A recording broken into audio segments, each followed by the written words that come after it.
Hey, Captain Logos here, preacher at large, teaching the word and inspiring 3 minutes at a time. Hey, I'm in Genesis today, and just wanted to give you a few thoughts today. So in Genesis 1:1, it says, "In the beginning, God created the heavens and the earth." So what we have here is a new beginning, not only for man, but for the earth and for everything. Right? Genesis 50:26 is the very last chapter and verse in Genesis. So Joseph died, being 110 years old, and they embalmed him, and he was put in a coffin in Egypt. So what we have here, right, is a beginning and an ending, right? And in the great words of that great philosopher, Mustafa, we have a complete circle of life, right? Yeah, the complete circle of life in Genesis.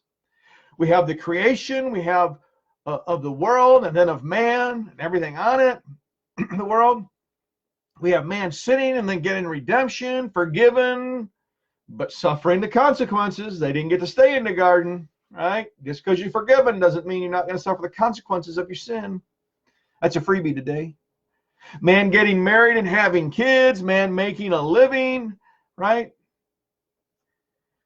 We see the family having highs and lows. We see lying and betrayal and even murder, right?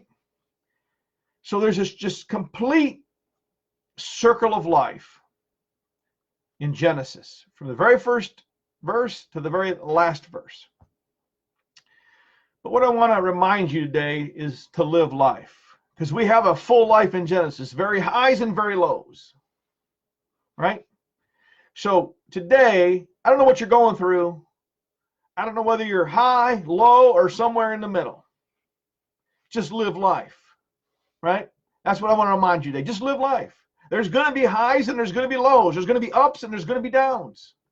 It's life, right? Right now, we're in the midst of this coronavirus. It seems to be a low time. Chill out, wash your hands, and live life. It's the flu, people. It's the flu. I get it. It's killing some people. So does the flu every year. So live life. Wash your hands. Do the right thing. But live life. Right? So my life motto is, it's not what happens to you that determines the outcome. It's how you respond to what happens that determines the outcome. So you can respond in all this frantic stupidness, or you can just respond in the Spirit and know that God's got your back.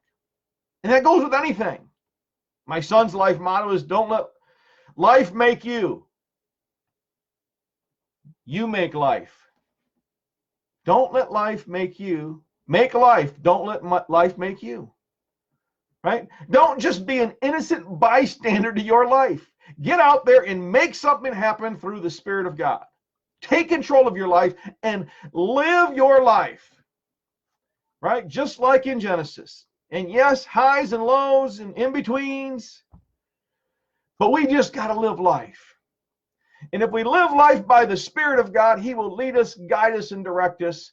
And there's not a thing we have to worry about but loving God. Now, go live life and get your face in the Bible.